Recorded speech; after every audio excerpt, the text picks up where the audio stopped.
O Perdão como Caminho é o título de um livro que foi escrito pelo nosso querido Alberto Almeida. E é um livro que traz excelentes reflexões para a nossa caminhada evolutiva. Primeiro, a gente vai para a etimologia da palavra perdão, do latim perdonare. O per vem significar total, né? E o donare, doação. Então, é esta total doação. Mas doação de quê?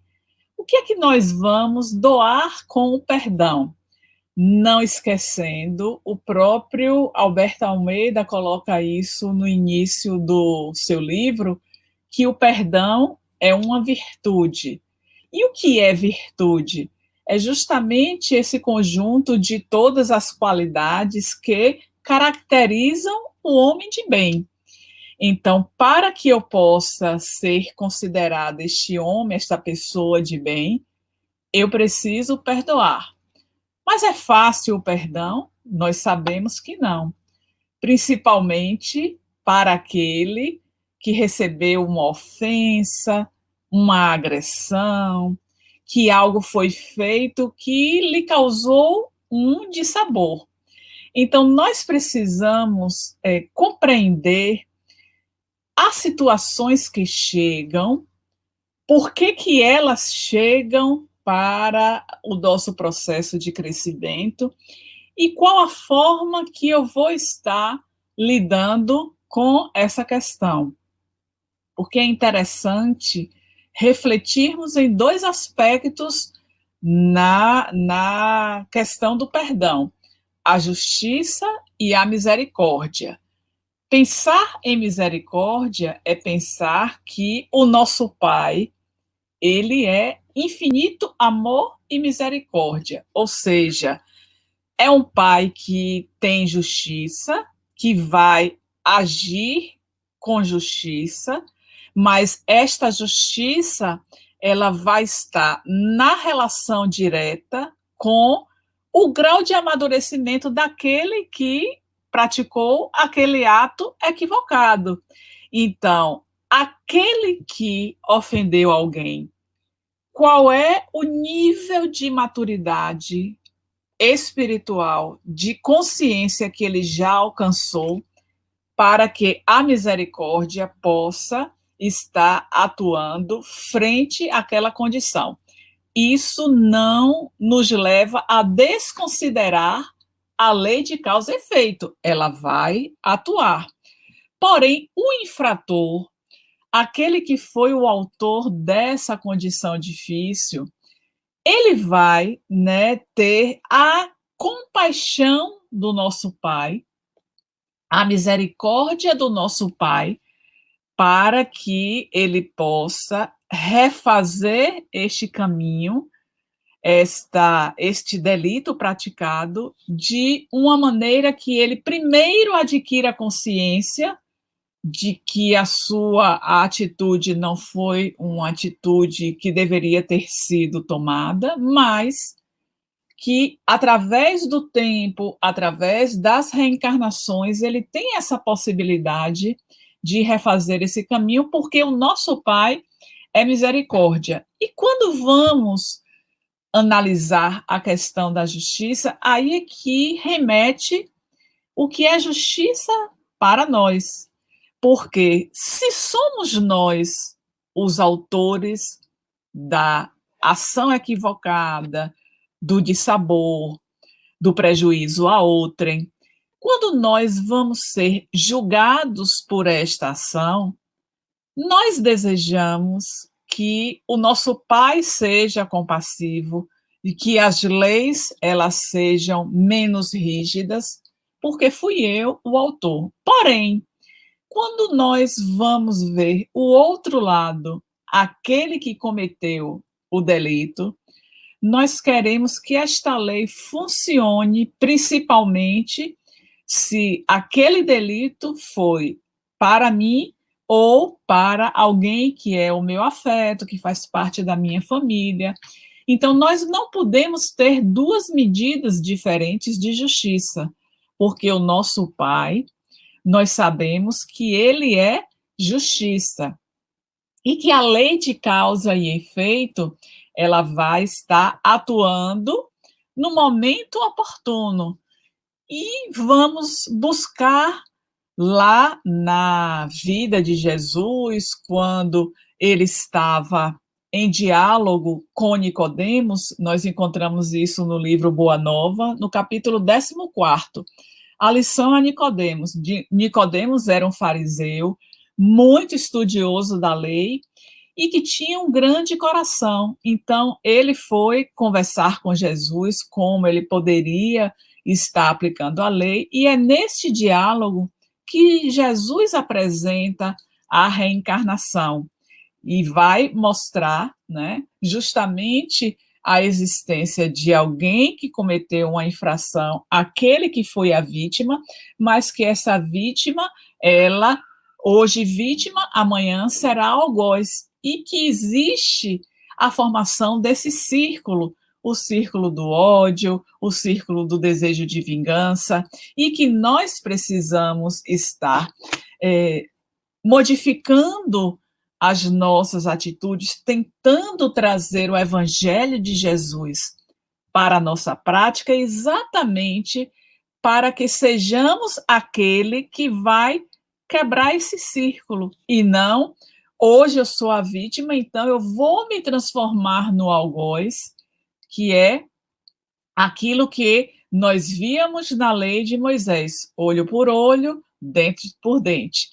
E é necessário que exista na vida estes seres para poder quebrar este círculo, que vai estar trazendo esta mudança interior, e esta mudança interior vai refletir a paz. Porque na medida que nós recebemos a ofensa e não vibramos na energia desta ofensa, de alguma maneira, nós interrompemos este círculo. Entretanto, se eu recebo a ofensa e eu fico vibrando negativamente para aquele que foi o ofensor, para que ele passe por este dissabor, para que ele tenha a experiência que vale ocasionar tristeza, inclusive, às vezes, desejamos que seja pior do que aquilo que foi vivido por nós. É preciso estar cada vez mais nesta compreensão da lei de causa e efeito, que tudo quanto nos acontece tem um propósito, e que aquele que hoje é o assassino, amanhã ele não tem que ser assassinado para acontecer da mesma maneira este círculo. E é justamente nesse capítulo 14, após o diálogo com Nicodemos, que está, né, Tiago e André conversando com Jesus para poder compreender melhor essas ocorrências, as ocorrências de que nós temos outras vidas. E vem Tiago falar para Jesus que as pessoas ali em Nazaré estavam falando mal dele, e que ele reagiu com a palavra enérgica. Então, Jesus, né, vai estar trazendo a necessidade de nós estarmos entendendo o que o outro está a colocar. E nessa questão da reencarnação, Tiago vai colocar que nesta trajetória de caminhada para chegar até Nazaré, ele observou que algumas pessoas chamavam ele de estúpido, estavam dizendo que ele não deveria fazer parte daquele grupo. Então, ele pergunta a Jesus como é que haverá a construção do evangelho com pessoas desse tipo. Então, o que é que Jesus faz? É interessante nós observarmos que Jesus sempre traz o questionamento ao outro. Quando alguém lhe faz uma pergunta, ele traz uma nova pergunta para que a pessoa chegue a refletir. Então ele pergunta a Tiago: você já construiu o evangelho no seu íntimo? Esta é uma pergunta para nós. Nós já estamos nesta construção do evangelho em nosso íntimo, porque o outro está falando de mim e eu tenho que calar, eu tenho que silenciar e não está retribuindo aquela fala de maneira enérgica. É claro que existem situações e situações, mas esta pergunta do mestre a Tiago fez com que Tiago calasse e dissesse: não, mestre, ou seja, ele reconheceu que aquilo que ele esperava dos outros, ele próprio ainda não estava fazendo. Então, é este reconhecimento, é este caminho que o perdão nos convida a percorrer, para que primeiro nós não venhamos a guardar rancor e mágoa. Porque na medida que nós absorvemos a mágoa, isso vai levar a um processo de adoecimento que pode acontecer de imediato, pode levar anos, e eu posso levar a uma lesão no meu perispírito, que o adoecimento ele vai se manifestar em uma outra existência. Então, nós precisamos, de fato, investir neste trabalho, neste exercício, nesta caminhada que não acontece de um dia para outro, de uma semana para outra, de um mês para o outro. É um caminho processual, onde cada um vai se trabalhar e investir neste processo de renovação. Porque, observe, alguém da minha família foi vítima de um sequestro, de um assalto e culminou no assassinato. Será que é fácil, a depender do grau de afetividade daquele que nós perdemos, nós de imediato, mesmo com a compreensão da lei de causa e efeito, com o conhecimento da doutrina espírita e do evangelho de Jesus, de uma hora para outra, nós acolhermos aquele que foi o autor daquela condição? Nós sabemos que isso não acontece de imediato. Nós vamos levar um tempo para elaborar, principalmente, o luto decorrente de uma condição que aconteceu sem que nós esperássemos. Então, este que foi o autor, ele merece, em primeiro lugar, o exercício da compaixão, que são os primeiros passos para o perdão.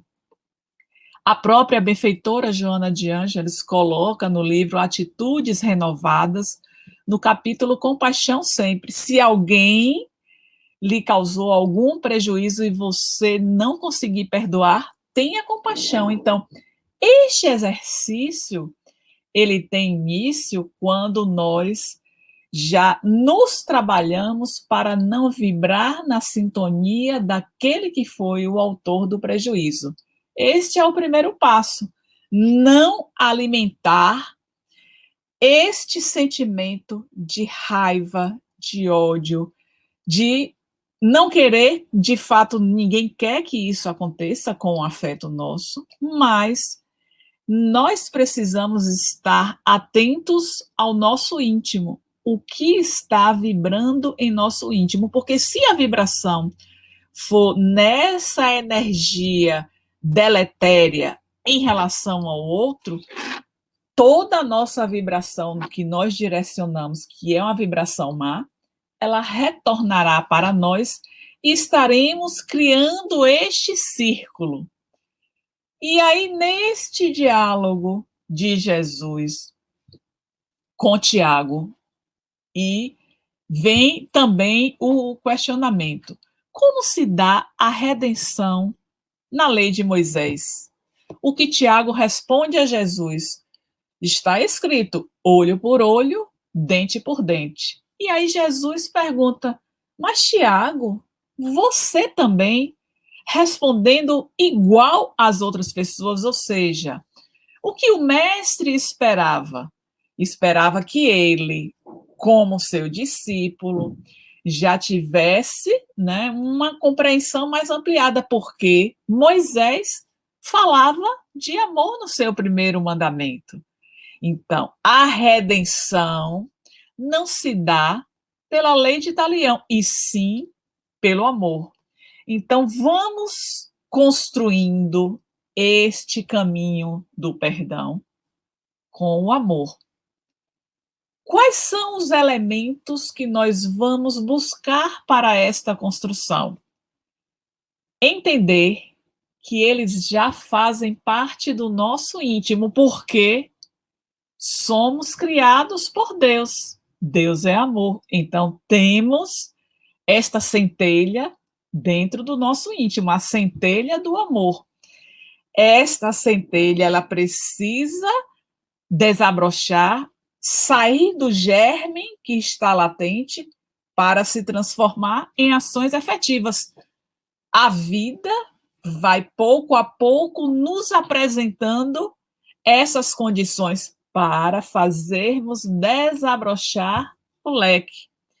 É alguém que nos lesa, é alguém que nós confiamos, nós, por exemplo, emprestamos o dinheiro porque ele está com alguma dificuldade, seja lá para que destino ele vai dar aquele dinheiro, uma importância que a nós, de alguma maneira, faz falta. Entretanto, aquela pessoa em quem nós confiamos, ela desaparece, não dá mais notícia. E o que nós fazemos? Criamos a energia de raiva. Ah, ela fez isso comigo, a minha amiga, eu não a desculpo, ela não poderia ter feito isso. Então, nós começamos a apresentar uma série de questões, de afirmações para esta pessoa que estava naquele momento com a sua dificuldade, encontrou alguém que pudesse estar sanando a sua dificuldade, mas não agiu como deveria. Por quê? Se a pessoa pede um dinheiro emprestado e não tem como pagar, ela imaginou que tivesse, mas não tem. O que ela deve fazer? Chegar até aquele a quem pediu, solicitar as suas desculpas, dizer da sua condição e pedir mais um tempo.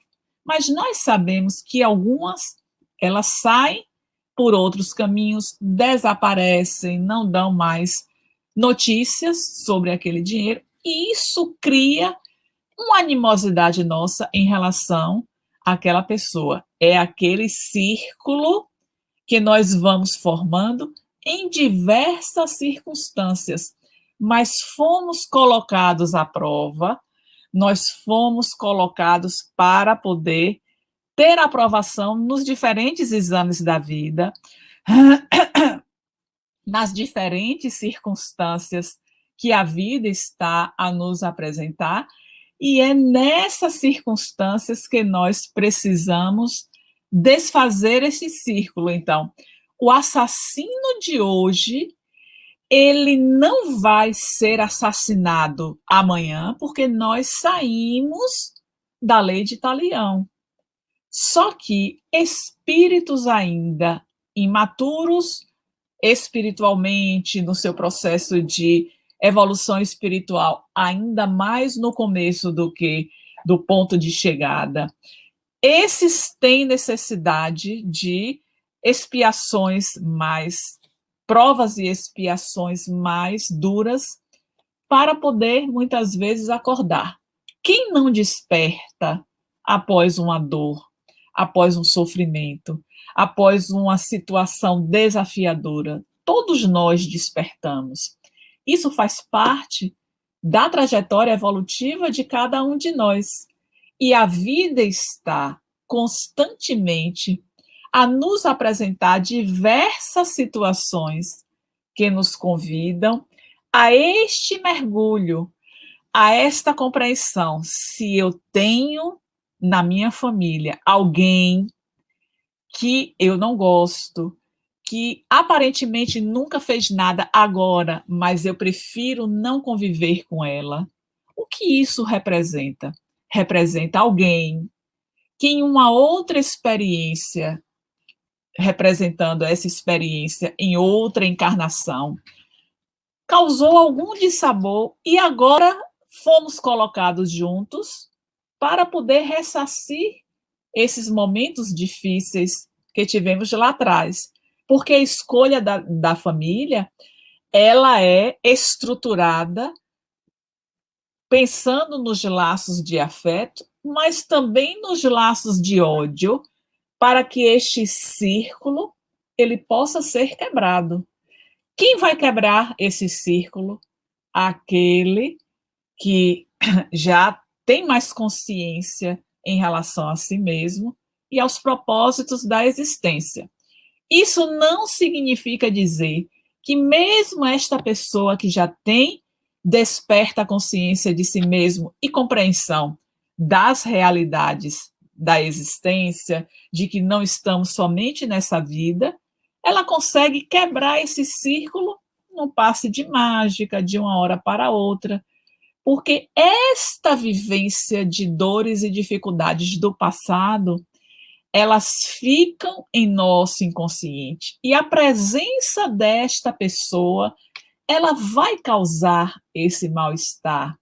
São aqueles que têm os maiores conflitos dentro da família, que não gostam de estar juntos. Qual a causa de tudo isso? Em experiências anteriores. Mas nós reconhecemos esta necessidade de avançar em nosso processo. Então, a vida está nos convidando com aquelas situações que se apresentam na presente existência para que possamos mudar de rumo, dar uma nova direção, quebrar este círculo. Quantas e quantas vezes a nossa mente não nos faz esse convite? Vamos ser diferentes. Não vamos cultivar este ódio com este inimigo do passado que agora ele foi colocado na minha família para fazer parte da minha convivência. Olha o que isso está significando. Olhe o caminho, a estrada que nós precisamos percorrer para que o perdão ele possa fluir. E aí lembramos de um livro, Bênçãos de Paz, psicografia de Chico Xavier através do nosso Emmanuel, que tem um capítulo que é intitulado Razões para amar os inimigos. Quem são esses inimigos? São aqueles que nós não perdoamos. Mas eles são inimigos porque eles fizeram algo que me causou essa tristeza, esse sofrimento, essa dor. Mas será que ele causou isso fortuitamente? É justamente aquele círculo que a gente cria e que não consegue desfazer. A vítima de hoje, o algoz de amanhã, que se transforma na vítima de depois de amanhã, que se transforma no algoz. Então, é vítima, algoz, vítima, algoz, vítima, algoz, até chegar ao ponto de desfazer este círculo que foi criado. Então, olhe o que vem nessa mensagem. Primeiro, são várias razões, vamos apresentar algumas. Os nossos inimigos, eles são filhos de Deus. Deus é o nosso Pai. Então, o nosso inimigo é o nosso irmão. E Deus, ele, da mesma misericórdia que usa para mim, vai usar também para o meu inimigo. Então, não tem privilégio para mim em detrimento ao meu inimigo, porque ele age da mesma maneira, com o mesmo amor para todos os seus filhos, sejam equivocados ou não. Lembrando que nós falamos no início, que ele vai agir com misericórdia, compreendendo o momento daquele infrator que ainda não tem consciência das realidades existenciais. E aquele que já tem um pouco mais de consciência, aquele que tem uma consciência maior. Então, a sua misericórdia, ela vai atuar, ela não deixa de existir para nenhum de nós, mas ele vai ter a espera para o despertamento e nem por isso ele vai oferecer, por exemplo, a oportunidade de retorno, que é isso que cada um de nós recebe ao longo da nossa existência, para que nós possamos refazer esses caminhos equivocados que nós percorremos. Então, uma das razões para nós amarmos aos nossos inimigos é que os nossos inimigos, eles são filhos de Deus como nós. Outra razão, Emmanuel coloca que os amigos, eles nos estimulam ao êxito, ao sucesso, e os inimigos, eles nos oferecem a oportunidade de retificar os nossos erros, porque é exatamente isso que nós estamos falando aqui. Eu venho numa família com alguém que é um desafeto do passado. Então, aquele que foi colocado diante da minha convivência está me oferecendo a oportunidade para desfazer. Então, esse desfazimento do círculo é uma retificação que não é só dele, é minha também. Foi aquele círculo que nós criamos.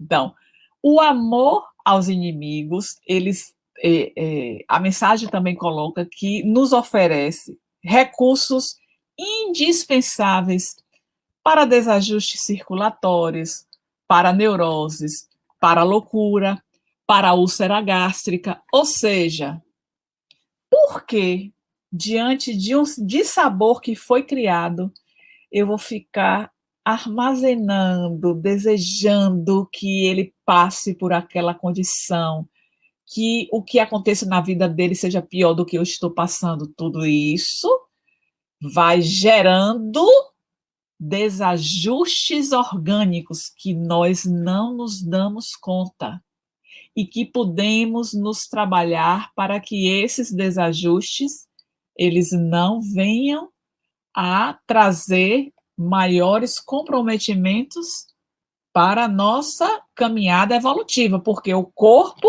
que precisa de cuidados para dar conta da sua tarefa, ele tem um tempo de vida que pode ser abreviado por conta dessas condições que nós criamos. Então, paremos para refletir sobre esta possibilidade que Emmanuel nos convida para este amor aos inimigos, que nada mais significa que a palavrinha é o perdão. Amar os inimigos não significa ser conivente com o erro que ele perpetrou. O próprio Jesus, né, mesmo sendo magnânimo com cada um de nós, sempre teve a sua palavra de acolher e chamar a atenção. Como ele disse à mulher adúltera, após todos aqueles homens terem saído, e chegou para ela e falou: onde estão perguntou, onde estão os que te acusaram? Não estão mais aqui. Então vais e não tornes mais a pecar. Ou seja, Jesus não estava sendo conivente com a condição daquela mulher, mas utilizou de misericórdia, dizendo: vai e não tornes mais a repetir aquilo que você fez. Ou seja, então nós também temos esta possibilidade, oferecendo a este espírito ou esta alma encarnada, porque os nossos desafetos nem todos estão na nossa convivência. Alguns se encontram no mundo espiritual e eles vão investir o quanto eles puderem para que nós não alcancemos os propósitos que foram estabelecidos para nós. Por que eles vão investir? Porque existe esse círculo que ainda não foi quebrado. Se nós acolhemos o investimento desse desafeto, que são os espíritos que estão ao nosso redor e não interessados no nosso progresso, acolhendo isso deles, quando eles nos sugestionam a determinadas atitudes que vão nos prejudicar, e quando não, estimulando ao suicídio. Então, este acolhimento que nós fazemos dessas ideias nos afasta da possibilidade dos mentores estarem atuando a nosso favor. É justamente essa sintonia que passamos a estabelecer e que precisa ser cortada. Depende de quem? De nós. De não alimentarmos, porque carregamos também em nosso íntimo o sentimento de culpa pelas nossas ações equivocadas e que estão gravadas em nosso inconsciente.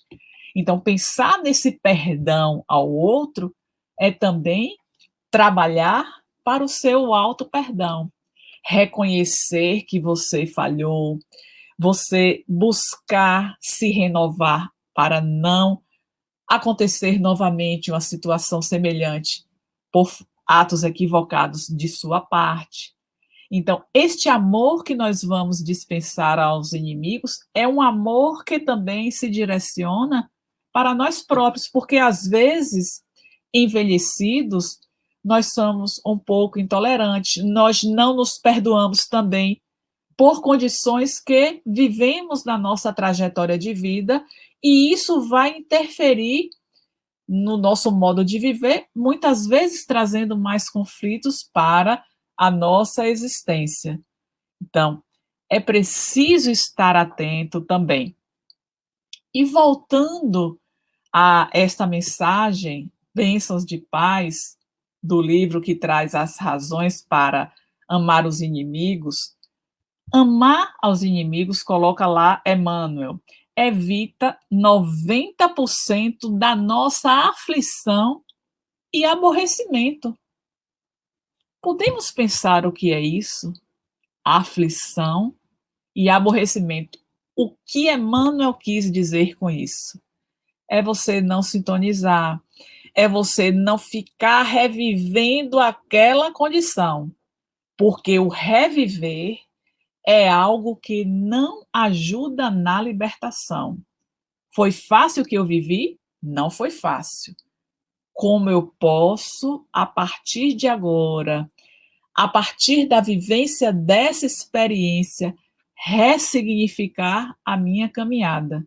A vida está nos mostrando inúmeros caminhos aos quais eu vou escolher aquele que eu considero que seja o mais favorável,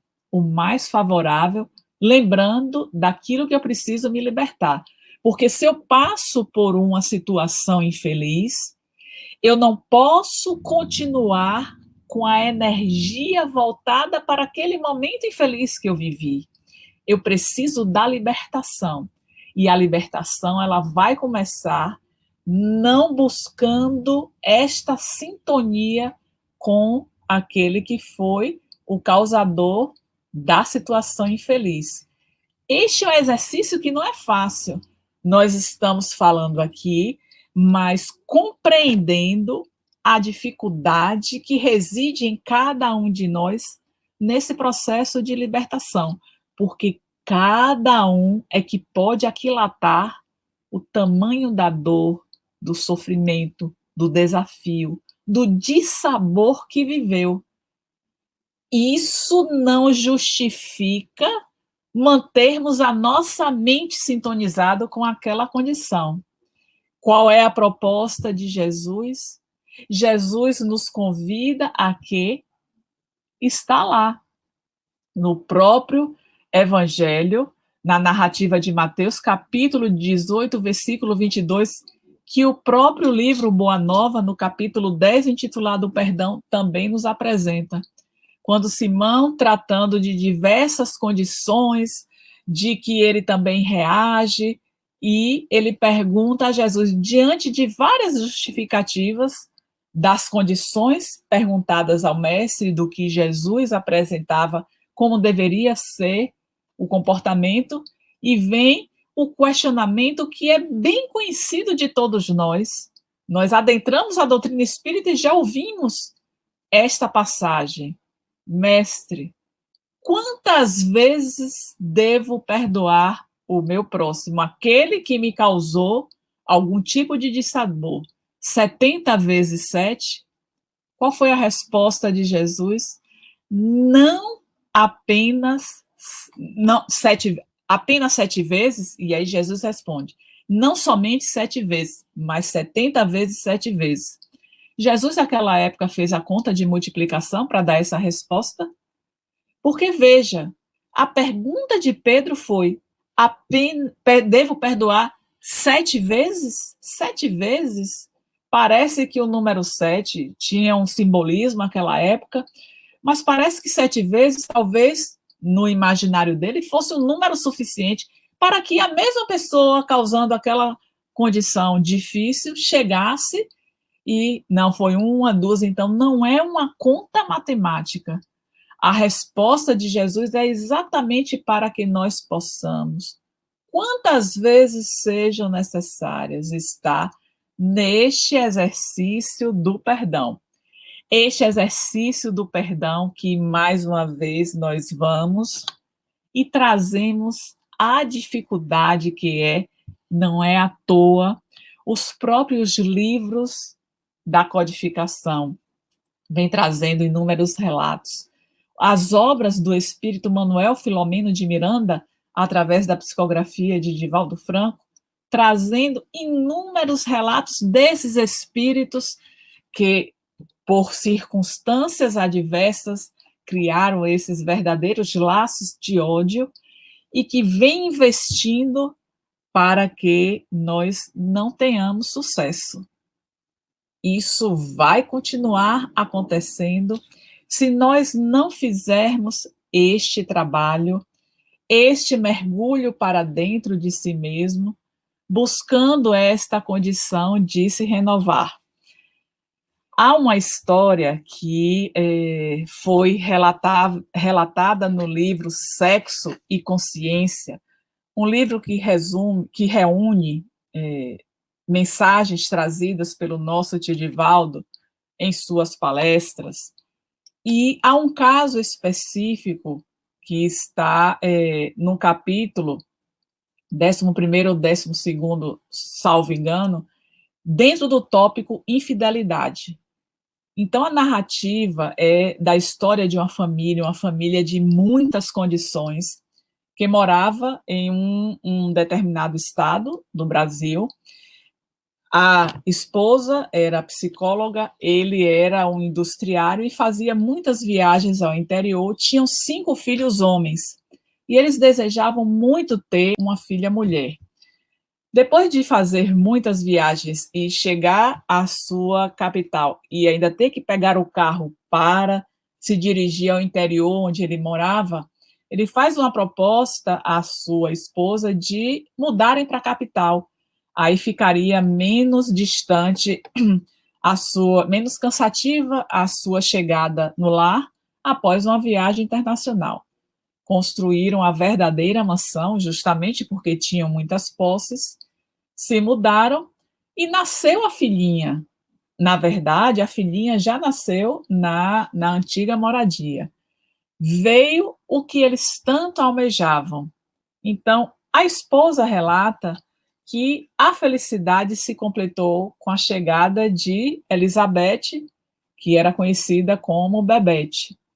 Uma menina linda, loira, dos olhos azuis, conforme o relato no capítulo, e ela foi matriculada no famoso jardim de infância desta cidade, com a recomendação de que ela só poderia sair da escola com a babá e com o chofer. Os dias foram passando e eis que este pai de Bebete chega para sua esposa e diz que está passando por um conflito muito grande, que ele estava envolvido com a mulher e pedia a ela a permissão para ficar os finais de semana com a sua amante e durante a semana ficar em casa. Ela achou aquele pedido como se ele não estivesse bem, que aquilo não estava acontecendo, e ela concordou. Durante a semana ele ficava em casa, final de semana ele ficava com a amante. E ele pediu que não contasse nada aos filhos. O mais velho, à época, tinha 18 anos. Os dias passaram Depois de um tempo, ele fez um novo pedido à mulher, que ele estava muito envolvido, ele tinha conversado com um psicólogo, e o psicólogo disse que se ele não fizesse isso, ele iria enlouquecer, que ele queria inverter, agora passar a semana com a amante e final de semana com ela. Ela continuou achando absurdo e aceitou a proposta, e desde o início ela disse que ele, quando voltasse para casa, seria apenas o pai de seus filhos. Certa feita, o filho de 14 anos disse: Mamãe, papai está com outra mulher, até a vizinhança sabe. E ela afirmava perante os filhos que nada estava acontecendo. Passou 5 meses desta condição.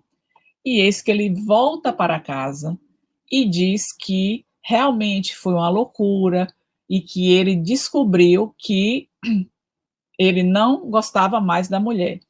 E em conversa com a sua filha, nesse período que ele ficava fora, a filha pedindo para ele voltar para casa, ele disse: Minha filha, se algum dia você descobrir alguma coisa de seu pai que não consiga perdoar, pelo menos desculpe o seu pai. Isso ficou na mente da criança. Ele retornou para casa. Dias depois que ele havia retornado, eis que, quando a babá vai pegar a Bebete na escola, a escola informa que ela já tinha saído no carro que era da família com o bilhete que o pai tinha feito.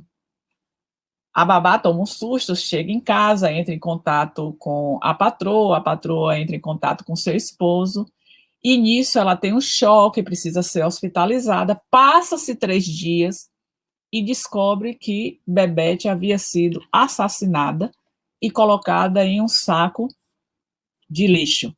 Foi encontrada em um matagal com as crianças brincando. Imediatamente, a esposa, diante daquela condição, diz ao marido que foi ele o causador da morte da filha, quando buscou um relacionamento extraconjugal. A polícia não conseguiu descobrir nada, mas o pai de Bebete contratou um advogado para poder apurar o caso. E nesse íntere, com as idas e vindas de pessoas para confortar a família, eis que uma amiga sugere ela buscar Chico Xavier em Uberaba e traz a psicografia de seu filho que havia desencarnado. Então ela lê, não se sente convencida, mas o marido que conversou com o marido da amiga ficou convencido e foram até Chico Xavier. Só que quando ela chega para o atendimento, era uma sexta-feira, ela não sabia que Chico Xavier atendia apenas 40 pessoas e que a fila havia se formado desde a quinta-feira. Ela começa a esbravejar, ela pede a alguém para poder vender a sua senha, e uma moça que estava na fila disse que não adiantava, que fortuna nenhuma iria pagar a senha de alguém que ali se encontrava. E pergunta a ela o que aconteceu. Então ela fala que a filha de 5 anos havia sido assassinada. Aquela mulher se sente comovida e entrega a sua senha de número 4. Ela fica feliz e começa os atendimentos. Quando Chico Xavier se debate com a mãe de Bebete, ele já fala com ela de que a sua filha estava ali, que ela aguardasse, ela estava com a presença da avó, e ela senta. Aguarda, começa as cartas, que foram as psicografias, né, para aqueles que estavam aguardando, e a primeira carta é justamente para aquela mulher que cedeu lugar na fila com a sua senha para a mãe de Bebete. O filho diz: a mulher já tinha ido 6 vezes para receber uma carta de seu filho e nada tinha acontecido. Então o filho disse: mamãe, eu não estava programado para escrever hoje. Entretanto, a sua ação de bondade cedendo o seu lugar me fizeram um convite para eu chegar aqui e dizer a você que estou vivo. Passou a segunda, a terceira, a quarta carta era de Bebete. Bebete falando que estava com auxílio da sua avó Margarida. Ninguém ali conhecia os pais de Bebete, os seus nomes, nem nada da sua família. E ela vai trazendo na carta, declinando o nome de todos os seus irmãos, de pessoas amigas, esses nomes em ordem decrescente de idade. E aí fala que ela não teve nenhum tipo de sofrimento. A senhora foi buscá-la na escola, ofereceu um chocolate, ela comeu e depois ela entrou em sono pesado. E aí fala que em um outro momento ela vai compreender o porquê dessa condição. E aí pede à mãe, porque a mãe já estava com ideia suicida, que não se matasse, e vem trazer a narrativa do pai, que uma certa feita ela foi em visita à casa e viu ele que estava com a gaveta aberta, com a machadinha, e com a ideia de utilizar aquela machadinha na sua assassina e depois matá-la. Então ela diz: papai, você se lembra que um dia você me pediu, se algo eu soubesse de você que eu não conseguisse perdoar, que eu desculpasse, então eu te peço, papai, desculpe ela. E assim termina a carta, eles retornam para, para a sua cidade. Eles constroem, porque tinham muito dinheiro, construíram lares para albergar crianças que eram abandonadas pelos seus pais, e eis que um dia os pais de Bebete procuram Divaldo Franco, e é justamente o que traz também a narrativa, ela falando que no dia seguinte seria aniversário da sua filha, e Divaldo vê Bebete entrando com a sua avó, e ela pede ao tio Divaldo que pedisse à sua mãe que fosse visitar a mulher na prisão e perdoasse. A mãe disse que não tinha condições de fazer isso, porque ela já havia construído os lares em seu nome. Então, vai neste diálogo e, de fato, a mãe de Bebete, ela busca a pessoa que havia assassinado e, ao se deparar com aquela pessoa, ela reconhece uma amiga que frequentava a sua casa. Mesmo diante de todos os noticiários, o que saía a respeito da mulher, ela procurou não saber para não sofrer mais. Podemos imaginar a dor de pais que perdem os seus filhos nesta condição? Se fôssemos nós os pais, nós conseguiríamos perdoar o assassino, a assassina dos nossos filhos ou de alguém muito querido a nós? Mas assim o fez a pedido da sua filha. Ela foi à prisão, levou o Evangelho segundo o Espiritismo e tirou uma cópia da carta de Bebete dizendo que estava viva. Mais adiante, ela faz uma ligação para Divaldo, trazendo essa narrativa que de fato buscou atender a sua filha na data do seu aniversário. É difícil o exercício do perdão, mas em nome daquela que era o amor da sua vida, ela teve condições de chegar lá, e ao chegar, quando abriu a bolsa, a mulher pensou que ela estava com um revólver para poder matar e se afastou. Ela disse: não tenha receio, eu hoje sou espírita e esta mensagem me deu a vida. Eu espero que ela também dê a vida a você. Quantos de nós passamos por situações muito delicadas e que até hoje não conseguimos perdoar aquele que nos causou este dissabor? O perdão, ele está para que cada um de nós possa se utilizar e não deleguemos a terceiros fazer isso quando compete quando compete a nós. É preciso, sim, buscar cada vez mais o exercício do perdão. Nós vamos fazer este mergulho para dentro de nós mesmos e lembrarmos, inclusive, dessa trajetória do Mestre Jesus, que a todo instante ele trouxe como ensinamento este exercício da virtude do perdão. No livro Sinal Verde, há num capítulo intitulado Notas Breves, duas frases que nos chamam muita atenção. A primeira é: não percas tempo.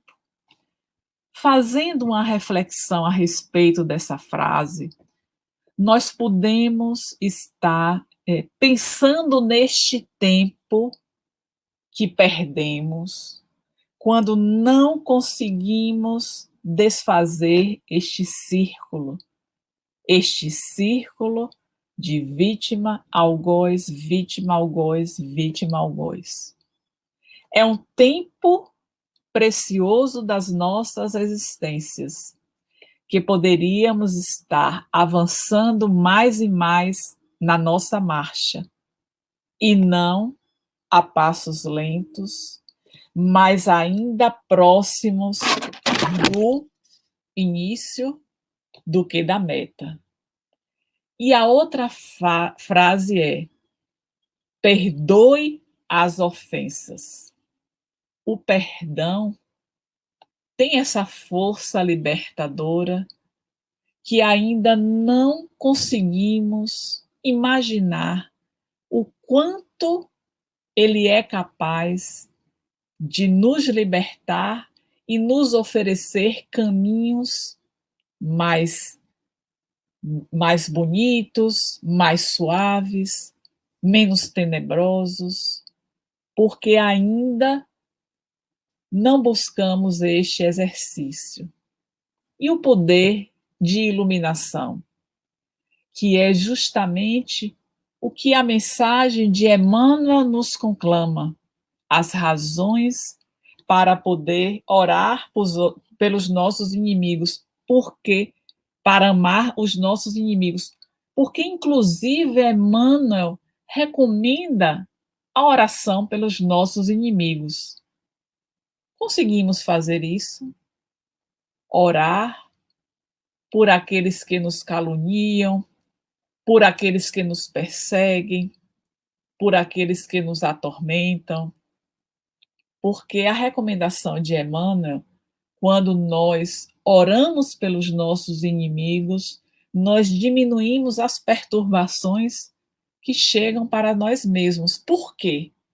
Nós passamos a criar esta barreira protetiva justamente pela nossa aproximação com a espiritualidade amiga, que estará a todo o tempo investindo em cada um de nós para que sejamos vitoriosos na nossa marcha. O perdão, ele tem poder de transformação. Qual é esse poder? Qual é esta transformação que todos nós almejamos, de nos tornarmos cada vez mais pessoas melhores? Porque se nós conseguimos olhar aquele que nos causou todas essas tragédias com um novo olhar perante a vida, certamente ele passará a receber esta nossa vibração, este pensamento positivo para a sua existência. Porque o que ele fez, ele terá o seu momento para refazer o seu caminho, mas o nosso caminho, a nossa estrada, ela precisa ser trabalhada a partir de agora, a partir deste momento que cada vez mais nós vamos adquirindo novos conhecimentos ou atualizando conhecimentos já adquiridos que nos convidam a nos tornarmos outra pessoa, pessoas melhores e mais conscientes. Então, é trazer Jesus cada vez mais para o nosso íntimo, lembrando da resposta que ele deu a Pedro: perdoai, não 7 vezes, mas 70 vezes 7 vezes. E o que fez Jesus quando chegou à sua etapa final de encarnado, que esteve já na crucificação, depois da coroa de espinhos, depois daqueles pregos que foram colocados nas suas mãos, nos seus pés? O que fez ele? Olhou para o alto e disse: Pai, perdoa-os, eles não sabem o que fazem. Nós, meus irmãos, já sabemos o que estamos fazendo. Já temos esta consciência. Então, é preciso ter coragem para errar menos e perdoar mais, se aproximando deste amor pleno, deste amor que ainda está em germe, latente dentro de nós, mas que, com o exemplo de Jesus, este, o Mestre, é o nosso estímulo, é o nosso porto seguro, é a Ele a quem devemos recorrer a todos os instantes, principalmente nestes momentos das provas mais rudes, que são apresentados por aqueles que são os instrumentos do nosso crescimento.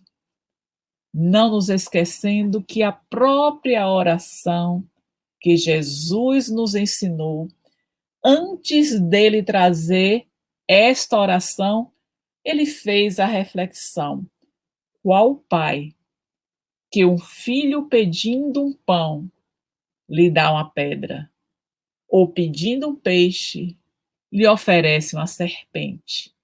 Após esta reflexão, ele apresenta a oração, o Pai Nosso. E o que tem nesta oração?